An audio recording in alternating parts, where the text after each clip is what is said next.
Something is shifting inside you right now, and you almost don't trust it.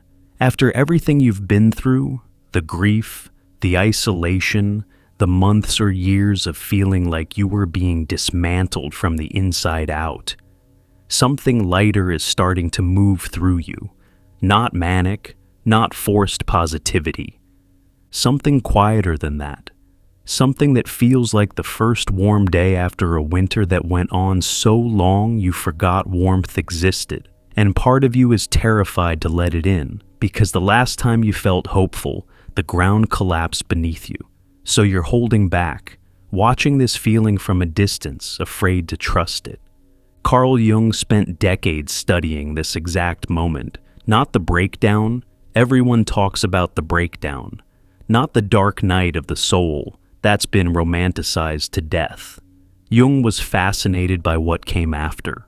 The moment when someone who'd gone through genuine psychological transformation started to feel something they hadn't felt in so long, they barely recognized it. Joy. Not happiness, which is reactive and dependent on circumstances. Joy, which rises from the inside like groundwater after a long drought, with no external trigger and no logical explanation. Jung called this the threshold of integration, and he found it was one of the most psychologically dangerous moments in the entire individuation process. Not because the joy wasn't real, it was completely real, but because most people, having suffered for so long, didn't know how to receive it. They'd either crush it with suspicion, convinced it couldn't last, or they'd grab it too tightly, trying to freeze it into permanence. Either way, they'd miss what was actually happening, which was something worth celebrating in a way most people never get to experience in their entire lives. Today I'm going to show you what Jung discovered about this phase of transformation, why what you're beginning to feel is evidence of something profound that's completed itself inside you, what's actually being celebrated beneath the surface, and why this moment, right now, this quiet shift you're almost afraid to acknowledge, might be the most important turning point you've ever reached. To understand why this matters, you need to see what Jung observed in patients who'd done the real work. Not people who'd read about shadow integration or talked about individuation in therapy. People who'd actually gone through it, who'd descended into their own darkness, faced the parts of themselves they'd spent decades avoiding, grieved the loss of who they thought they were, and survived the complete restructuring of their identity. These patients would come into his office during the worst of it, looking hollowed out, exhausted in ways that sleep couldn't fix. They'd describe feeling like strangers in their own lives, like the world had lost its color, like they were watching everyone else live from behind glass. Some described it as a living death, and Jung knew that for genuine transformation, this was necessary. The old self had to die completely before something new could emerge. You can't renovate a building while people are still living in it. Something has to be emptied before it can be rebuilt. But then, and this is what fascinated Jung, there would be a session where something was different. The patient wouldn't necessarily look different. They might not even realize what had shifted. But Jung could feel it in the room, a settling, a groundedness that hadn't been there before.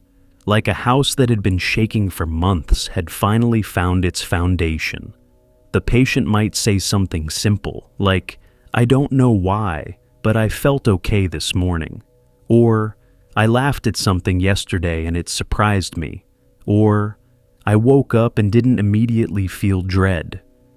These sound like small things, but Jung recognized them as seismic, because what those moments signaled wasn't that the pain was over.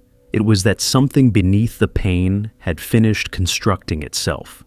The new psychological structure, the one that had been building silently while everything on the surface was chaos and grief, had reached a point of stability.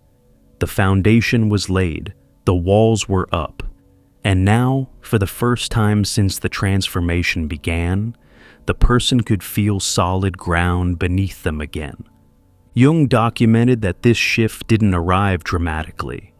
There was no lightning bolt of enlightenment, no sudden cosmic download where everything made sense. It came the way dawn comes, so gradually that you couldn't point to the exact moment darkness became light. One morning, you just realized you could see that the world had edges and color again, that the weight you'd been carrying had become lighter without you noticing when it happened. And this is where Jung found most people made their first mistake. They didn't trust it. They'd been in pain so long that the absence of pain felt suspicious. They'd been in survival mode so long that peace felt dangerous. Their nervous system had adapted to crisis, and now that the crisis was resolving, their body didn't know what to do with the stillness. So they'd start scanning for the next disaster, waiting for the other shoe to drop, telling themselves this was just a temporary reprieve before the next wave of suffering hit. Jung called this the refusal of return. The person had gone through the underworld journey, descended into their own psyche, faced their shadow, been broken apart and reconstituted, and now they were standing at the threshold of their new life, refusing to step through the door. Not because they didn't want to, because they'd forgotten that doors could lead to good things. Every door they'd walked through before had led to more pain. So this one, no matter how warm the light coming through it, couldn't be trusted. This is what Jung needed his patients to understand, and it's what you need to understand right now if you're feeling this quiet shift and holding it at arm's length. The suspicion you feel toward your own emerging joy isn't wisdom. It's a trauma response. Your nervous system learned that hope was dangerous because hope had been punished before. You got hopeful and then got hurt. You started to feel better and then something collapsed. So your body decided that hope itself was the problem and it built a defense against ever feeling it again. But that defense was built by the old self, the one that didn't have the resources to handle disappointment, the one whose boundaries were non-existent, whose sense of self was built on other people's approval, whose entire identity could be demolished by someone else's behavior. That self needed to be suspicious of joy because that self was genuinely unsafe. You're not that self anymore. This is what the entire transformation was building, not a new set of coping mechanisms, not better strategies for managing the same dysfunction. A fundamentally different psychological structure, one with a foundation that isn't dependent on external validation, one with walls that can withstand impact without crumbling, one with a center of gravity located inside you rather than in whoever you happen to be attached to. Jung observed that patients who'd completed genuine individuation possessed something he called psychological sovereignty. It wasn't confidence exactly, though it looked like confidence from the outside. It was something deeper. It was knowing who you were in a way that didn't require anyone else's agreement. It was having a relationship with yourself that wasn't contingent on circumstances. It was an internal stability that remained consistent whether the external world was calm or chaotic. And this sovereignty, this quiet, unshakable sense of self, was what made joy possible again. Not the fragile, dependent happiness that could be destroyed by someone's mood or a bad day at work. Real joy. The kind that comes from being aligned with who you actually are, rather than performing who you thought you had to be. The kind that rises from wholeness rather than from external circumstances. The kind that can coexist with difficulty because it isn't dependent on everything being perfect. This is what you're beginning to feel, and this is why it feels so unfamiliar that you almost don't recognize it, because you've never felt this particular kind of joy before. What you called joy in the past was usually relief, the temporary absence of anxiety. or it was validation, the brief high of being approved of, or it was distraction, losing yourself in something so you didn't have to feel the emptiness underneath. None of that was real joy. It was just various forms of escaping pain. What's moving through you now doesn't need escape from anything. It's not running from pain. It's rising from integration. Every piece of yourself that you faced during the dark period, every shadow element you acknowledged, every wound you grieved, every illusion you released, has become part of your foundation instead of a fracture in it. You didn't just survive the transformation, you were rebuilt by it. And now you're starting to feel what it's like to actually live in the structure that was built. Jung described this feeling in language that surprised his more scientific colleagues. He said it felt like coming home to a place you'd never been, familiar and new at the same time, because you're meeting yourself, your actual self, not the persona, not the performance, not the adaptive version you created to survive, the self that existed beneath all of that, the one that was buried under decades of conditioning and trauma and other people's expectations. That self is finally breathing, and its first breath feels like celebration. But here's what Jung found most interesting about this phase. The celebration wasn't about achieving something. It wasn't about reaching a goal or winning a prize or getting the life you'd always wanted. The celebration was about becoming someone, or more accurately, becoming who you already were before the world convinced you to be someone else. The joy wasn't additive. It wasn't about gaining something new. It was subtractive. Everything false had been stripped away, and what remained was worth celebrating because it was real. And that realization, that you can feel joy simply from being who you actually are, without needing anything external to justify it, is one of the most profound experiences a human being can have.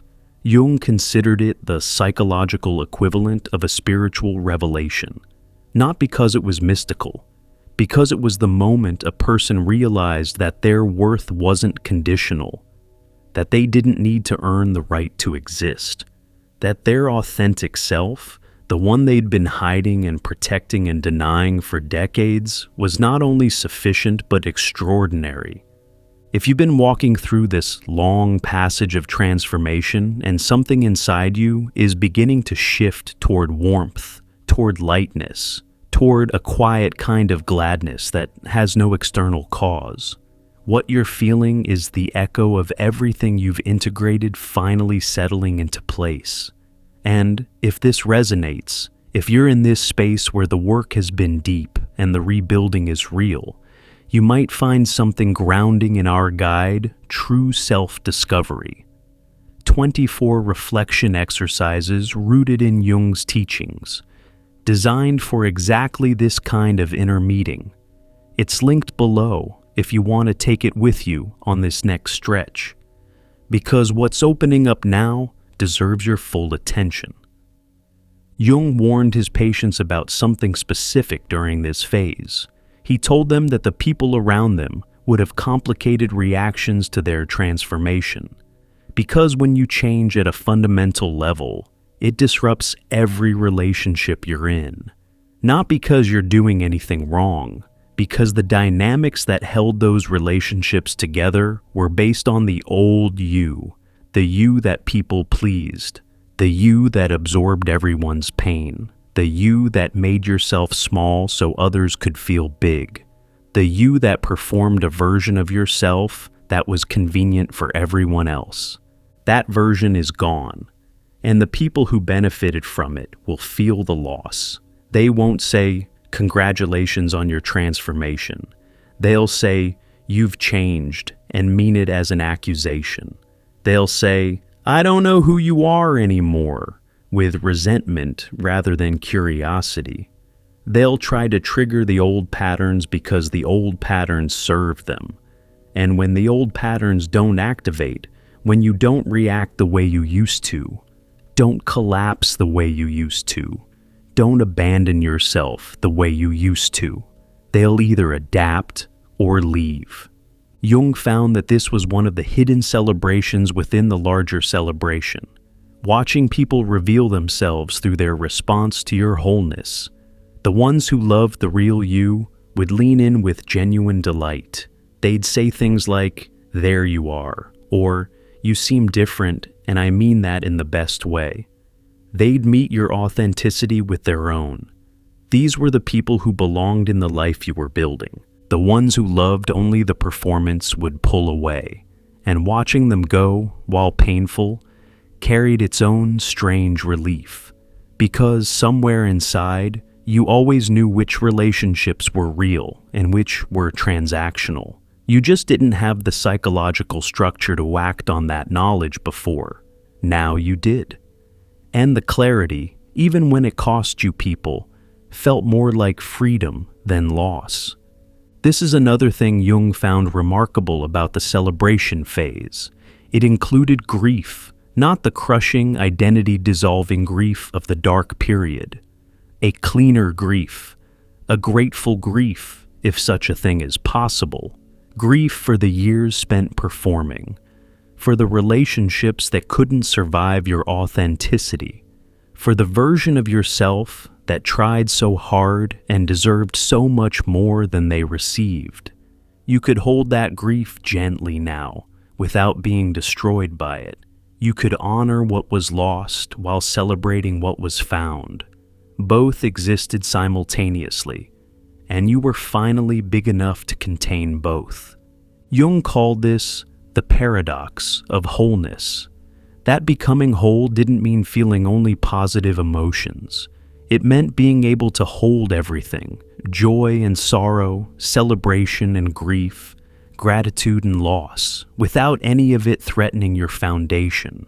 The old you could only handle one emotional state at a time and was constantly overwhelmed. The new you could hold complexity, could sit with contradictions, could feel deeply without drowning.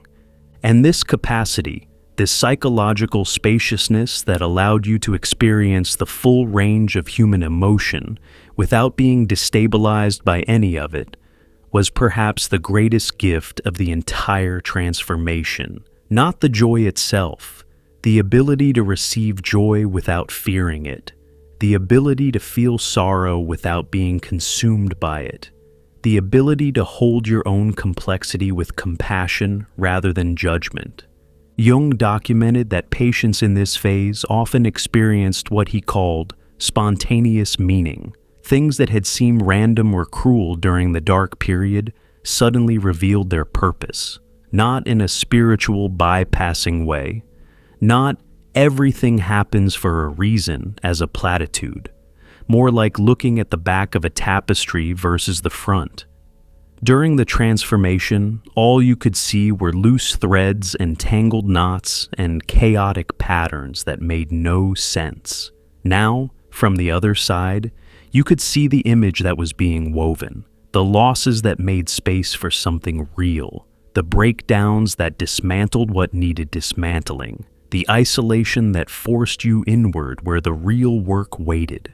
This doesn't mean the suffering was good. Jung was careful about this distinction. The suffering was real, and it was terrible, and you had every right to grieve it, but the suffering wasn't meaningless. It was the cost of becoming who you actually are in a world that incentivizes being who you're not. And recognizing that cost, honoring it without romanticizing it, was part of the celebration. Because here's what you're actually celebrating. Not that you feel better, though you do. Not that the darkness lifted, though it has. You're celebrating the fact that you went into the deepest parts of yourself, the places everyone else avoids, the shadow territories where your worst fears and oldest wounds and most rejected qualities live. And you didn't run. You stayed. You faced all of it. You let it change you. And you came out the other side, not as a lesser version who barely survived, but as a fuller version who integrated everything they found in the dark. That's not a small thing.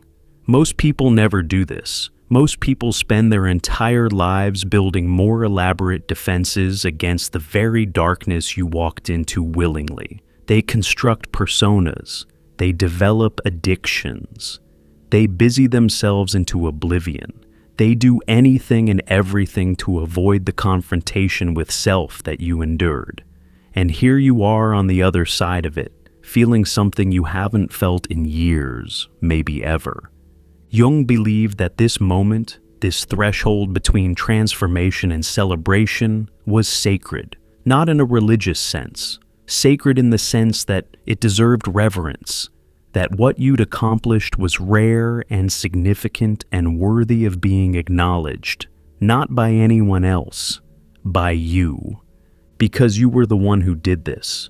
No one walked into that darkness for you. No one did the grieving for you. No one faced your shadow for you. You did it alone, which is the only way it can be done. And that aloneness, which felt like punishment during the process, now reveals itself as the very thing that made you sovereign. You went alone. You came back whole. And now the celebration isn't about what you gained. It's about who you became in the passage.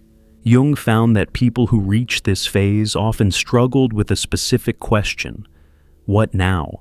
They'd spent so long in the transformation that they didn't know how to simply live. The dark period had its own momentum, its own urgency. There was always something to face, something to grieve, something to integrate. It was excruciating, but it was purposeful. Now the urgency had faded. The work wasn't finished. Jung said individuation never finishes. But the intense restructuring phase was complete, and the person was left standing in an open field with no clear direction. This disorientation was normal, Jung assured them. You're not lost. You're just standing in a space you've never occupied before. The old life was organized around survival, performance, and managing other people's emotions. None of those organizing principles apply anymore, so of course you feel untethered. The tethers were the problem. Being free of them means building a new way of orienting yourself in the world, one based on what's real rather than what's reactive. Jung encouraged patients in this phase to move slowly, not to rush into new relationships, new projects, new identities, to let the dust settle, to simply practice being in the world as this new version of themselves, and notice what felt authentic and what felt like old habit trying to reassert itself.